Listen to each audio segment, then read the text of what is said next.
knew I wanted him out for the Remembrance Day service, but I've spent so many hours with him already, I knew that 15 minutes would not give you the best version of Ron's story. So here he is for one more class, and now we're not in a Remembrance Day service, so if you would like to join me in welcoming Ron to our class, thank you very much. And so we want to jump right into things from where we left off, but we also want to make this learning for you. We have here a walking, talking, breathing piece of Canadian and British history that he can teach you with just this one class far better than any textbook could. Based on what he started telling you guys this morning, do we have any questions? Is there anything based on what was going on that you want to learn a little more? And if you want to pick a quiet hand up, any old hand will do. In the war, did you see anything that scared you? Yes. Because when you're flying the big bombers then, I was on Lancasters. And if I don't hear you all the time, you forgive me because I sat between the engines and I made lots of noise. And now I have to wear these because of it. And but we'd fly where the Americans did all their raids in daylight, in big wings. We as individual aircraft, 800 of us up there, with no lights on in the dark. What was I worried about? Not about bumping into the ground or anything like that, but about another aeroplane colliding with us in the dark because we couldn't see them. Because we were doing raids onto the territory, and this continued for, I was in the Air Force for 15 years. We went on doing it because the Cold War, as it's called, with Russia, sort of imaginary war, started. And that, we'd practice flying then, like that, but always in the dark. And my job, I was a navigator and radio operator. My job was to get us there and get us back. And it worried me no end that something like that would happen. So you would be like up all night doing it? Like night Yes, and day? you'd take off around 7 or 8 in the evening, and you'd land around about 3 in the morning. These aren't jets, these are... I'm sitting in front of them. That, by all means, come up and have some look afterwards to give you some idea of the size of the aircraft. It's those, that, and I'm in there, and you have to guess which is me. Taller one? The tallest one? I'm looking for the voice. Yes. Maybe the one in the middle? Come back later on. At the end, I'll ask you again. Who's next? Other questions? All right, go over there. Now come, somebody over here. Is that Yeah. you? Yes. Over there. Why weren't the parents allowed to come? Pardon? Why weren't the parents allowed to come when you left? Why was that? To leave When you were children. fleeing in 1940, when you were evacuating, Yes. the parents weren't coming with you. Why No, is no, that? just the schools. 4,000 kids on this cattle boat. And I didn't mention it earlier. There were no washrooms on cattle boats. All they had was the end of against a bulkhead, a bunch of buckets. You either sat on them or... So did the parents evacuate? Some of the parents managed to get out. My parents did too. But not on the same day, later on. And I eventually met up with them, but I stayed with the school till I eventually came to Canada. You were the next. What kind of planes did you fly? What happened? What kind of planes did you fly? One called a Mosquito, 2 engines. This was early, my first time in the Air Force. And that's the one over there. This is a Mosquito? And it was very fast. It was faster than even the enemy fighters and the British fighters. And it was made in Canada. Balsa wood and plywood, believe it or not. It wasn't very strong, but it was very light. Was it also easier to fix then if you had a problem or patch? If it was plywood? Yes, but if you're using it in a hot climate like in Burma or somewhere, the insects liked eating the wood. Yeah. And now I'll come to you next.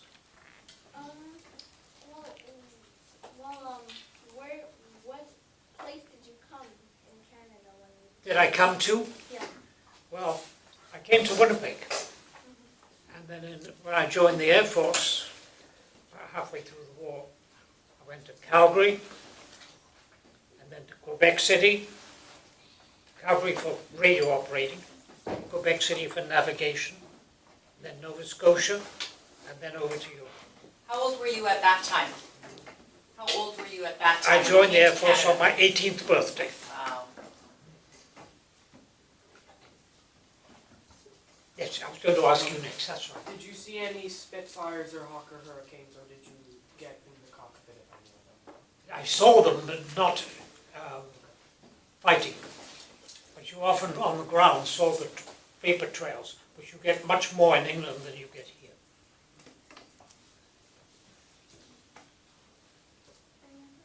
Yes, Did you ever do anything on the ground? on Or the were ground. you just in the sky?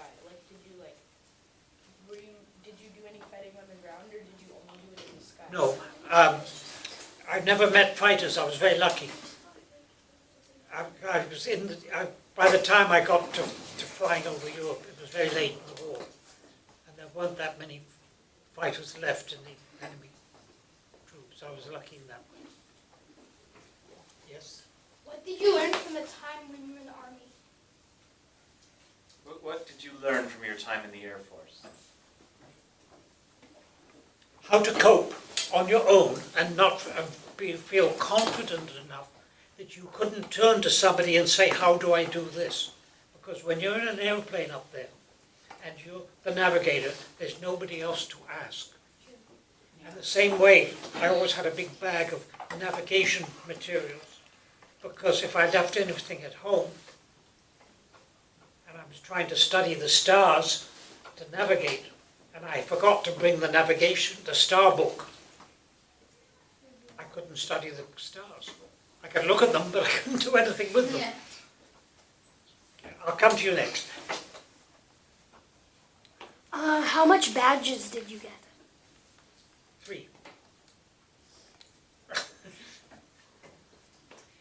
Were you ever taken prisoner of war? No. Or did you have any friends who were? Yes, and I flew, see, for 15 years, well after the war. And I met up a gunner who had been a prisoner in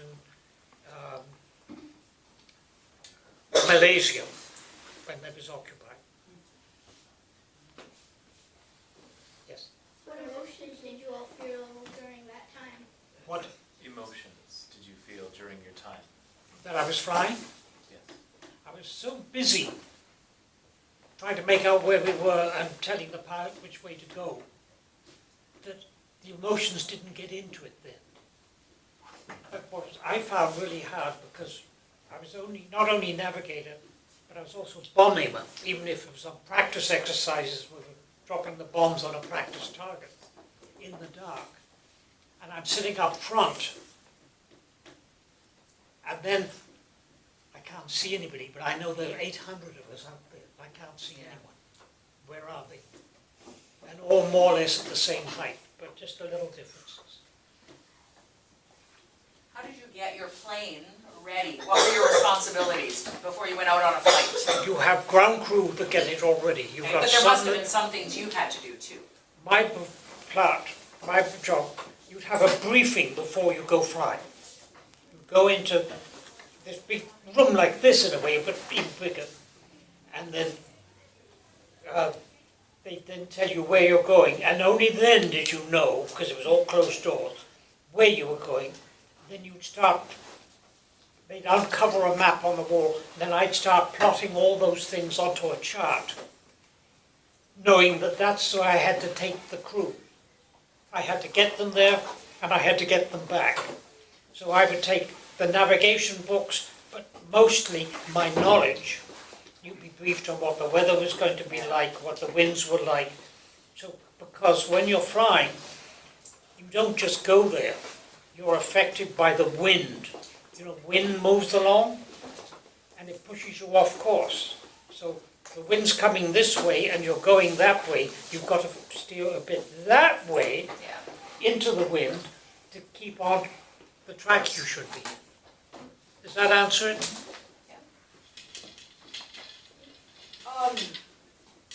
When you were fleeing, did you have any friends that you would keep close to you? Evacuating. Let's say Yes. evacuating. Yes. Some of my school friends, see, we're all with our classes in school. And on the ship, we were the lowest level, below water level. Couldn't hear the water banging against the sides, the waves, because when you're below level, you don't hear that. And all we did, we were lying in rows with just that much space between us, because 4,000 kids on one ship. No beds, no seats, or anything like that. You just lay on this concrete, metal floor. And yes, my friends were there, my brothers were there, but at different levels, depending on the grades they were in. Is that okay? So a question then for me. You had mentioned, and I won't spoil it, but you had mentioned at one point that you were given a suitcase and your hat and a gas mask. Yes. But I recall that the gas masks weren't necessarily scary for the children. Do you remember telling me that? Yes, because we were all allowed to practice with one. And it was funny, you put this thing on over your head, not over your head, but from here downwards, and it had a mask in front of it, like this. And you had goggles here, big ones. And you looked like somebody from Mars. And we used to think it was funny. So it didn't get to be scary. All right, I'm going to see your hands up. How big were the bombs you dropped and what were in them? How big were the... Bombs that you dropped. And what were in them? The bombs. Well, can I do it in Yeah. kilos or in pounds? Either, it's fine. Either's fine. Okay, with pounds, because that's what they were. Most of the time, 500 pounders. But we could carry 24,000 pounds. And taking off was a real job for the pilot and the engineer to get the power on to make sure you got enough speed to get yourself up off the ground. But when you came back, in fact when the bombs dropped, plane almost went like that because they're gone. When you're looking down on practice bombing, I'd see this in daylight. You drop the bomb and you think, well, I've dropped it, and it would go back because I'm going on. But it didn't. It would be down below you, going along with you, but getting smaller and smaller and smaller in my sight because it was moving with the speed of the aircraft. Yes. How many siblings do you have? Two. Two. Two brothers, younger. Were they older? Yeah. Younger, They were younger? yes. Okay. So did I they was end- 15, and they were 13 and 9. What were the names? Tony and Ian. That's a question. Oh, yes. Were you ever scared, or were you ever afraid of heights before you went on the plane? Yes. Yes. I still can't do that. If I'm in a tall building and looking over, oops, I can't do that.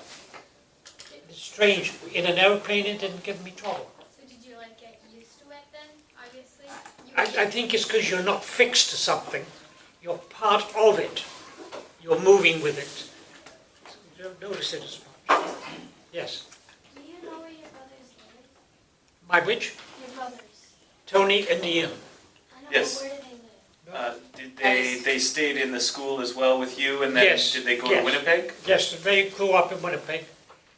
My youngest brother became a Canadian very quickly. He was only 9, and he was talking just like all of you Yeah. within a day or two. And I was the exception because I went back into England for 15 years with the Air Force. Who raised your brothers? Pardon? Who raised your brothers? Where? Who raised your brother? My Or your mother. brothers? Oh, in Yeah, Canada? after when we got out, the school, when we were all together, the schoolmasters looked after us. We just stayed in a big hall. Did you still have to do schoolwork? Still have to be. Yes. Did you still have to do schoolwork when your school was taking care of you? Did you have to do schoolwork still when you were? Oh, yes. Yes, the school kept going. In fact, I mentioned a bag of food, a case, and there was one more. On our backs were all our school books. They insisted our school books had to go. That was the heaviest one. Was there ever any trouble when you were evacuating? Like, did you was there ever any kids that got in trouble or something? When they were with the schools, if they did, I didn't know about it. Schools kept very quiet. Yes. Were you ever close to crashing into other planes? Was I ever Were you ever close to crashing into other planes? crashing into? Other planes. I'll tell you, it wasn't pretty. And Mr. Connor's got it. Mr. Yeah, just Connor. Mr. Connor. He's got it in a book he's got. Flying at night over southern England in the dark. We were supposed to we'd flown into Europe, and now we were supposed to be imaginary, this is after the war, attacking a target in Britain. And I'm in the nose running up to this target, guiding us on the bomb site. And suddenly there's a great big glow, reddish yellow glow. And 2 of the bombers had crashed into each other right in front of us. Just imagine this. And all I could say was to the pilot, up, up, and to the left. And immediately, you didn't question or say why, you did it. Up we went like that, and we missed them. And that's the scariest thing that ever happened. Because they crashed, one I could see going down in flames. Did they parachute out? No, they never got out. Because if you're crashing down like that, the one that was on fire, no way. But the other one didn't catch fire. But it was doing this, and the pressure on you as you wouldn't be able to get up and Yeah. do it. It's like being on a ride at the Midway. You Yes, can't yes. move. So when your planes dropped bombs, so those missions, where were you dropping bombs on? Like what, were you actually flying to Germany, or was it in France or Belgium? No, a place called Heligoland in the north of Holland. Blonde, then dark hair, okay? And did you ever drop a bomb on another plane that was flying under you? No, but it was always a worry when there were others down there. And the worst thing is that if you were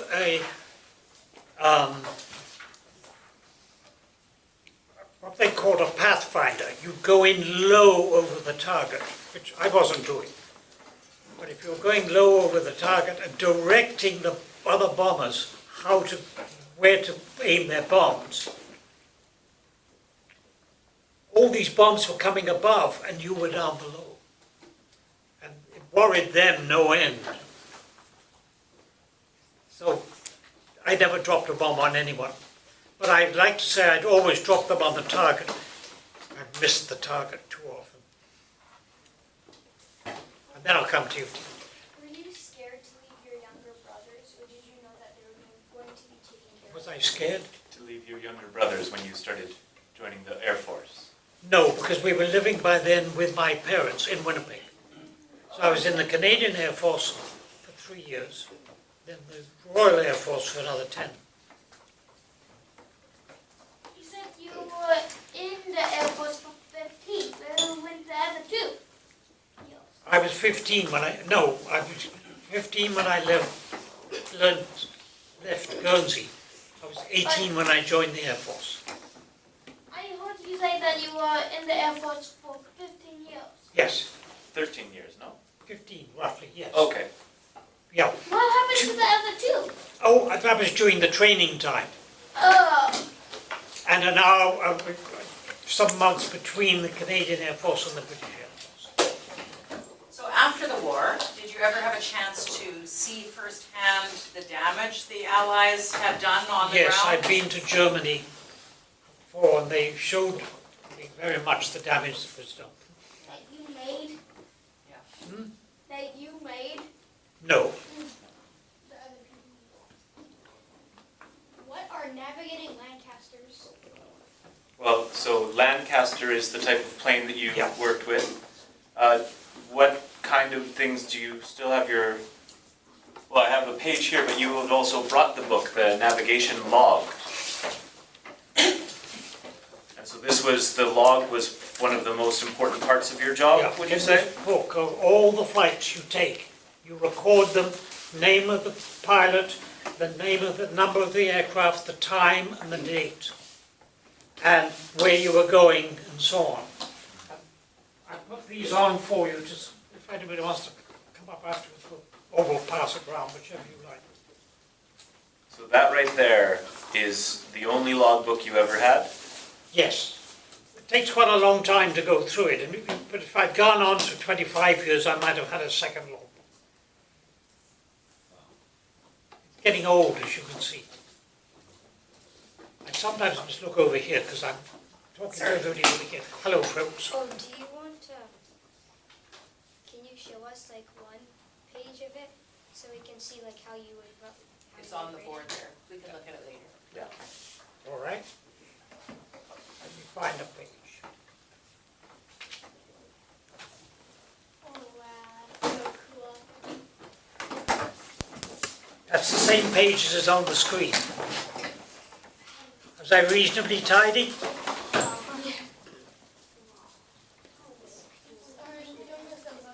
That was flying to Malaysia, Singapore, from England. Took 8 days to do it, 7 days to do it. That tidy enough? Very tidy. Oh, thank you. They're new, right? So Yes. another question. If you were ever captured by the enemy, was there anything you were instructed to do? Yes. When you flew, you carried no identification with you, other than your dog tags, as they were called. Thing around your neck on a string, wire, and it had your name, your religion, and your Air Force number, and that's all, nothing else. And there were 2 of them in case one gets damaged or something like that. And if you then had to parachute into Europe, we'd have practice exercises on how to cope. You would just try to hide away and find an empty farmhouse or a haystack and hide under the haystack. And try not to be caught. But you took nothing with you because you were not supposed to have your wallet or anything like that with you, not because of the money, but because of identification of what squadron you were with and so on. They didn't want the enemy to know. And they did the same thing. When fighters were shot down over England, the pilot bailed out, that's all they'd have would be what they call their dog tags. They call dog tags, you know how dogs have them around their neck? Like that. So, woof. Could I ask, was there a specific reason why the religion of the person would be on the dog tag? In case they're killed, or if they're ill and have to go to hospital. and a padre is to come in or something like that. And it gets them in the right community. So the enemy would still respect the In last... those days, yes. Yes. What kind of bombs did you drop? They were about that long, He said, about that wide, round, with a tail fin. And each one had a fuse in the front, in the nose. And then when the bomb doors open, and they're shown open there, when they open, they're all sitting in the wind. And then when I push the button, down they would go. So you would have to push the button? Yes, that was my job, as well as being navigator, radio operator, I had to push the button. Hands up. Hands up if you have questions, please. So I know, oh, you've got a question. So if you when you press the button, does the fuse automatically go off? No, you push the button to release them. The grips would go like that, and the bombs would drop. But before you did that, there were some other switches there. And if you only wanted to select certain bombs, you would select certain switches which would fuse them electrically. We only had very limited electronics in those days. And then when you push the button for them to drop, only those you'd fused would actually drop. Because until they're fused, if you happen to have a crash, yeah. or crash landing, they wouldn't explode. But if you fused them, and you have a crash landing, they would explode with you, which wasn't very comfy. Somebody else had, yes? How did you feel the first time you went to drop a bomb? What, how did I feel? Strangely enough, it was part of my job. I was doing what I had to do, all right? But later on, seeing damaged houses and then reading of kids that had been injured or killed in bombing raids, we all began to feel we're flying over Europe and we're doing this. We would wish we didn't have to. And you're torn inside because you feel it's wrong to be doing this, but because there's a war on, you have to do it. Does that answer your question? Yeah. Good. Were you did you need to wear a mask to keep you breathing? Yes, Or have to have put on oxygen you? masks. Because none of these aircraft were pressurized, so that you have oxygen inside. Because at altitudes there's no oxygen in the air, or very little. You have to breathe when you're flying in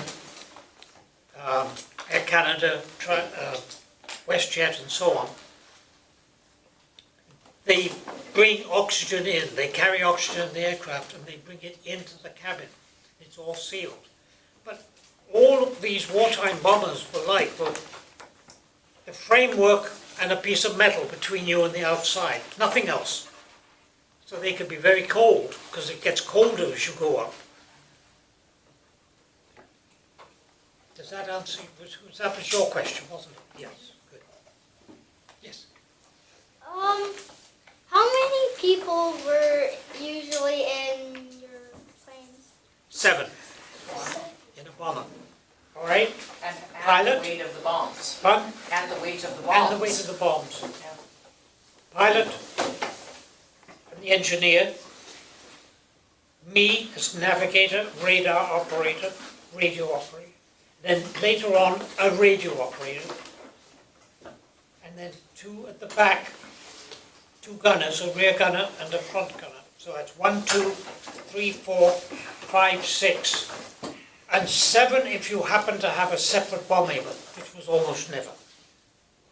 So it was supposed to be 7, but most of the time it was 6. da da da da da da, you know, on a Morse code key. And I still know it. What was the farthest place that you've ever like flown your plane? The farthest place you'd ever flown in your plane? South New Zealand. Wow. That's fun. And South Australia. I spent 6 months with the Australian Air Force. A whole crew, 10 crews were sent from England. And we did operations across the whole of Australia. It took 8 to 10 hours to fly across Australia. It's much bigger. It's like Canada. And of course, these aren't like jets. You're noisy engines. Someone on the back there, on the right. How many planes were flying in the air at once? How many planes would fly in the air at once during World War II, let's say? Up to 800. 800. 800. Did they all take off from the same base? No, no, no. You'd have about 3 squadrons on a base, which would be 8 aircraft to a squadron, would be 24 per base. You can imagine how many bases were all flying, and you'd all fly around your base, and you'd have a central start-off point in the east part of England. Were there always a nurse on the plane? Nurse? Yeah. No. Paramedic, no? No medical people. So you would have to like take care of yourself if you got hurt or If something? anything goes wrong, yes. Okay. You haven't asked one before, so I'll put you on next. How do you stay warm if you're high in the air? How? How do you stay warm if you're high in the air? How do I say it? Warm? Stay warm. When you're high in the air. How do you stay warm when you're high in the air? Oh, they have heaters. Okay. But, depends where you sat. If you were sitting here, you could be freezing, and you could be sitting here, that far apart, and you'd be cooking, because the heat didn't get distributed evenly. There were little channels where there was hot air. Did you ever get injured? No. Eli has a question. Oh, yes. What were the names of, like, not the model of the plane, but I know some pilots give a name to that plane. We didn't. That's mostly in American Okay. things. They are Nola Gay and so on. This is the one that went to Japan with the A-bomb. Do you still keep in touch with any people you met on the Yes, the rear gunner and his wife, actually not with him, he's not alive anymore, but with his family. And they've moved to Victoria, so until this year, I've been visiting them every year, which is nice. So Mr. Hopper said that you had written a play that he acted in. Have you written any other memoirs or books? Probably not. You, Where are you going? From Will. Do you Probably want something. the... Yes, I've come out with a memoir, and it's called Oh No, Not Now, which is referring to an incident that occurred when suddenly we're flying along and we suddenly do this in a big bomber, which isn't a happy thought. And I'm sitting there thinking, oh no, not now, because in 5 months I was to get married. It was the wrong moment. So this is his memoir, Oh No, Not Now. And it's technically my personal copy, but this is going to stay here throughout the year for when we get to World War II. Covers his entire life, and we have it signed. oh, awesome, yeah. And then just today, and I'm so appreciative of this, but Ron decided to give for our school library this, We'll Meet Again, which is a telling specifically of the 1940 evacuation. Not just for your school, but I believe for other schools in Guernsey and Jersey as well. So was Guernsey occupied by the Yes, Nazis? for 5 Did you have years. did you have any relatives that were still on No, the island not when it was relatives. occupied? Lots of Friends? friends, families. And how was life on Guernsey once it was occupied? It wasn't good. The Germans were very strict, but they were also under directions to try and convince, because it was part of Britain, that they looked after you well. That went fine until the German armies, in 1944, when they started going into Europe and reoccupying, getting Europe back again, the Germans had no contact and no food coming in. And everybody was very, very hungry. And it was tough on them then. But the interesting thing, you go back to the island now, and you find quite a lot of the German soldiers that were stationed there, because it's a very pretty island, married a girl from there after the war, and now live there. I have some friends like that. It's very interesting. Yeah. Willow, then Kaylee. I'll ask a question, and then we'll do a brief walk past the sign, and that'll be our time. Okay? When you we saw Keith and Mr. Hopper's play one of their scenes. Do you like writing those type of obviously to write those kind of plays and those experiences? Yes. Yes. In the second book here, we'll meet again. The first half is the evacuation. The second half, I wrote a play about it first, what it was like when you came back, and a girl who told his parents she wanted to go back to, when she went home, back to the other people she'd lived with. And the mother calls in a lawyer, and it became a play. I've now written it as a story as well. It's in the second half of that book. And who was the other one? Kaylee. Yes, Kay. Did you ever crash? I'm going to have to come nearer. Did you ever Did I ever? Did you ever crash? No, but I can say nearly. I wouldn't be here if I had. So then, what I find very important is that we speak to people who lived through this time, because morbidly, there are less people who are alive during World War II. So, as one of those people, what is something that you would want this group of children to carry forward? What would you hope that they understand or know about World War II? World War II may sound exciting to read about it, but frankly, it's awful because of the way it hurts people, separates them, and changes their lives. For example, my family, we lost our home, my father, everything we did on the island, which was occupied, and then the house was damaged, and my parents never went back. I've been back to see what it's like, and until this is only the second year I haven't been back. Is that it? Any more? Anything else that you would impress about World War II? Anything else about your experiences you'd really hope that everyone would remember or get a chance to learn about? People think you wouldn't want to join the military. Quite frankly, it made me. It made me an individual. It made me being self-sufficient, to know what I needed to do in a given situation, no matter how bad it is. That I became a much, not bigger person, but a more confident person. I was rather quiet, withdrawn when I was young. And it changed me quite a lot, but not fortunately for the worse. Is that it? Yes, let's give one more round of applause.